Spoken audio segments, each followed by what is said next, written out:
be quiet again before we get over the railroad track. The decisions you make as a school bus driver affect the safety of your passengers. Nowhere are the right decisions more important than at railroad crossings. There's a lot going on inside and outside of a school bus at rail crossings. Extra precautions must be taken to decide smart and arrive safe. Everyone has driven a car across railroad tracks and not given it much thought. But driving a school bus is different. You are entrusted with the lives of children. Their safety is a top concern. School buses must stop before crossing the tracks, even if there's no indication a train is coming. Cal Lamont is a school bus safety advocate who goes around the country training bus drivers. The most important safety device on any school bus is the school bus driver. And making smart decisions is an individual choice that every driver makes every time that he or she gets behind that wheel. Let's take a look at signs and signals and what they mean. The advanced warning sign is usually the first sign you see when approaching a highway rail crossing. It's located a good distance ahead to allow a school bus driver to slow down and prepare to stop before reaching the crossing. Pavement markings consist of a railroad crossing symbol followed by a stop line. The stop line identifies the place nearest the tracks for you to stop.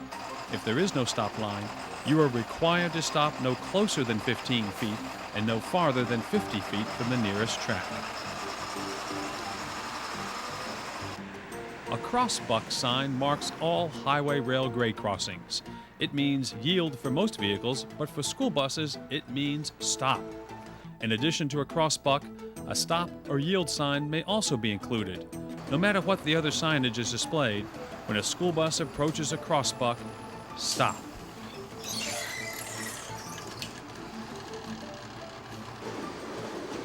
Some rail crossings have a crossbuck with flashing red lights and bells. School bus drivers should treat it like a stop sign, and when the lights begin to flash, do not cross. A train is coming. Many crossings have gates with flashing lights and bells. The gates are used to close the road when a train approaches.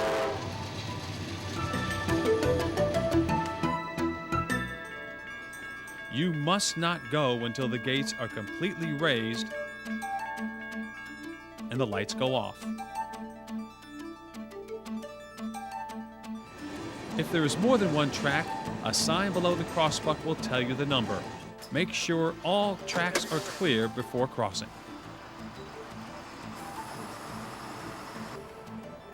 There are a wide variety of railroad crossing situations in terms of both the signs and signals and the layout of the crossing. School bus drivers should always expect a train and be aware that state laws and signage may vary with regard to highway rail grade crossings.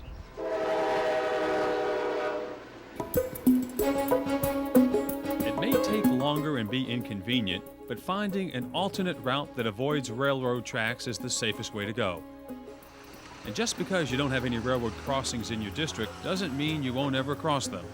Busing kids to sports games and other activities may take you over a railroad crossing. So when you get to a railroad crossing, it's important to have a game plan and to know what to do. That's why Operation Lifesaver developed a series of safety steps called 5 Alive. 5 Alive, Step 1, prepare to stop. It all starts with our first sign, the advanced warning sign. When you see the advanced warning sign, slow down, prepare to stop, and alert other vehicles of your intentions by tapping on the brakes and turning on the hazard lights. Step 2, quiet. Alert the students for quiet by flashing the dome lights, making an announcement, I'm approaching railroad crossing, I need silence. using a noise suppression switch, turning off radios and fans. Quiet on board your bus will help you hear the train's horn and focus your attention as you check for a train. Quiet signals vary from school district to school district. Step 3.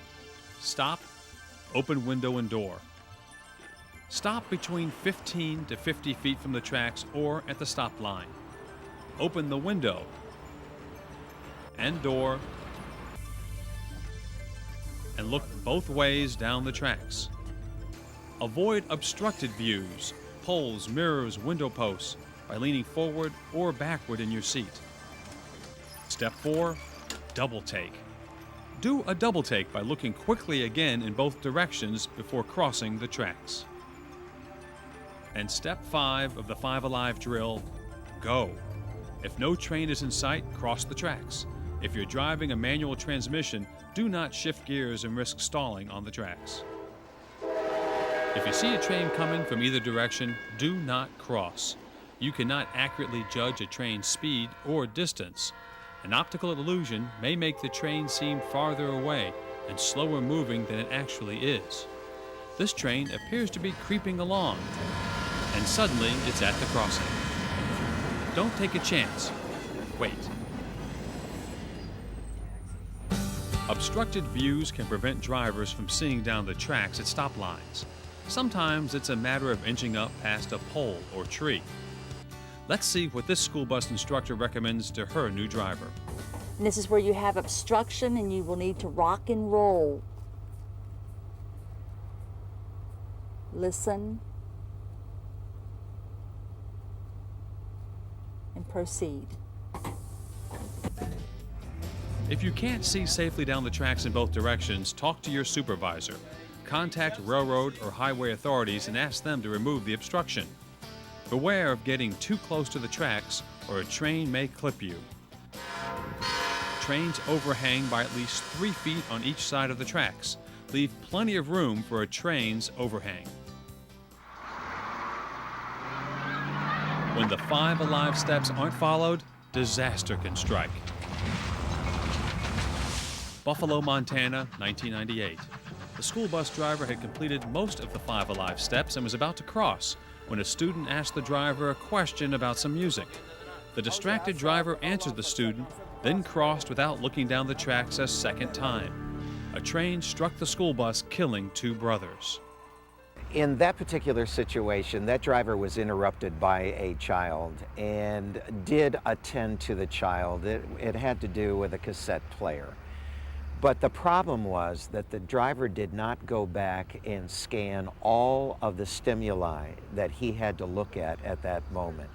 It is going back and reviewing all the systems that are going on to make sure that nothing has changed. Because as a driver, things can change in nanoseconds. And that was the fatal error. Don't be distracted at railroad crossings. If you're interrupted, start your 5 Alive safety steps again. Fox River Grove, Illinois, 1995. A substitute school bus driver, unfamiliar with the rail crossing, started across multiple tracks. Unbeknownst to the driver, when the light turned red on the other side, there wasn't enough room for the bus to clear the tracks. As the train approached, 3 feet of bus extended over the tracks. Inside the school bus, the radio noise drowned out both the train's horn and students' warnings about the oncoming train. They all ran to the front of the bus to get out of the way. The impact killed 7 students.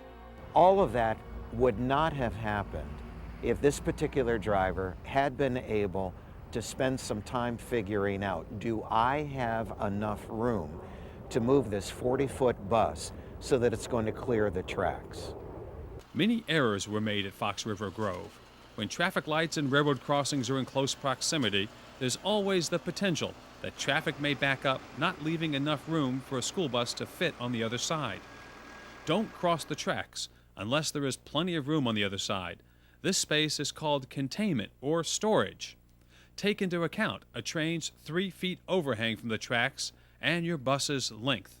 Well, I think it's important not for the bus driver just to know the length of the bus, but the bus driver has got to walk the length of that bus prior to ever beginning a route, meaning that there is a visual acquaintance that the driver has with that machine. And I think most drivers, after walking around the bus and physically getting accustomed to it, are going to be able to make smart decisions on the basis of what they have seen. With the light red and traffic waiting, this bus driver made the smart decision to wait before crossing. School bus drivers are being trained to have at least 15 feet of clearance once they cross the tracks.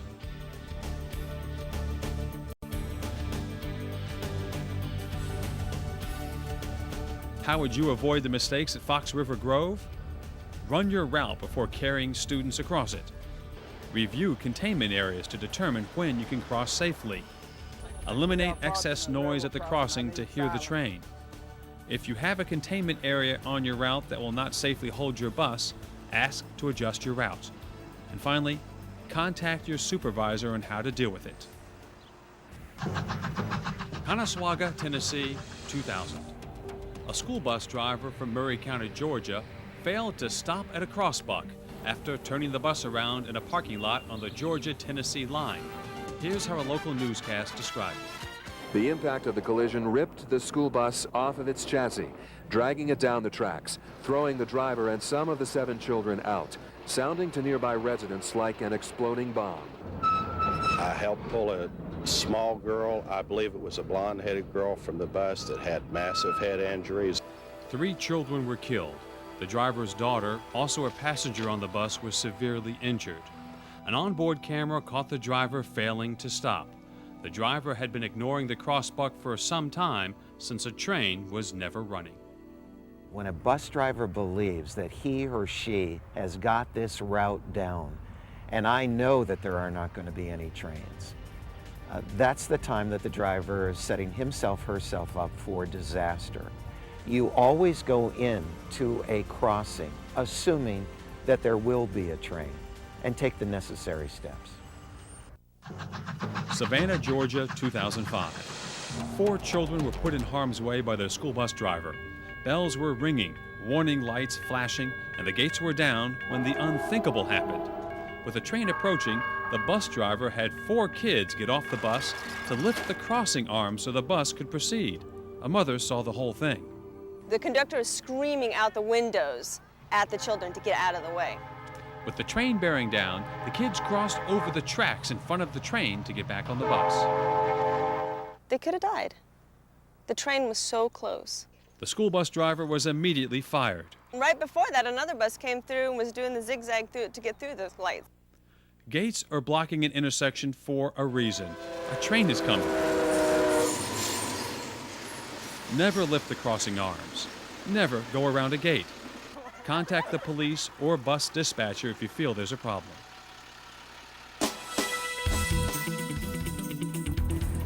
The more you know about trains, the more cautious you'll be around railroad crossings.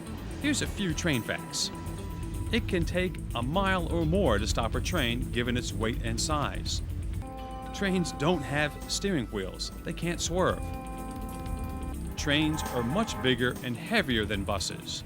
400 loaded school buses would equal 1 loaded train.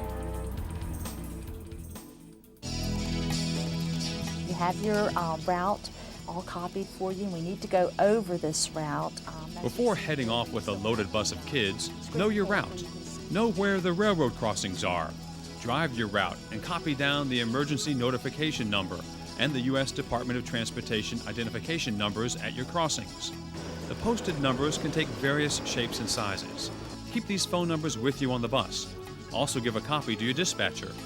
If there's a problem at a crossing, you can provide the coordinates and the number to the dispatcher. As you scout your route, plan for an evacuation in the event your school bus gets stuck on the tracks. Determine an evacuation safe spot away from the tracks. This evacuation area is ideally at a 45-degree angle from the tracks and the direction of the train. Never cross a live track. Here's the evacuation drill. Scout and plan for an evacuation. Get the students safely out of the bus to the evacuation area. Call your dispatch office and give them the crossing numbers. In planning your route, make a list of the safety concerns. Work with your supervisor on resolving them. The safety of your passengers comes first.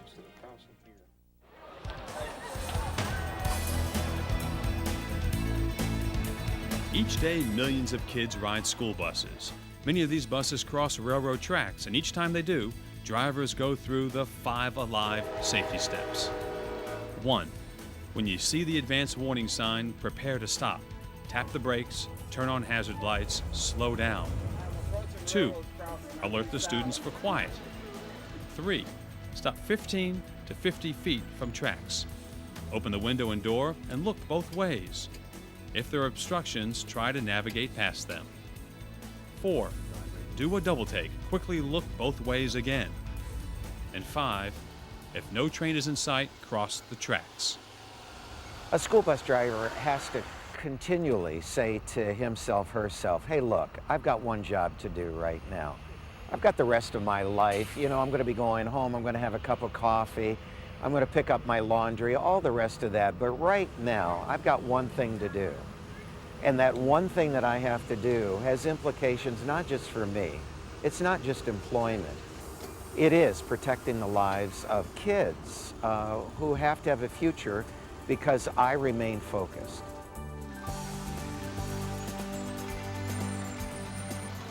All right, how you doing? Bye-bye, bye-bye. Another safe bus ride home.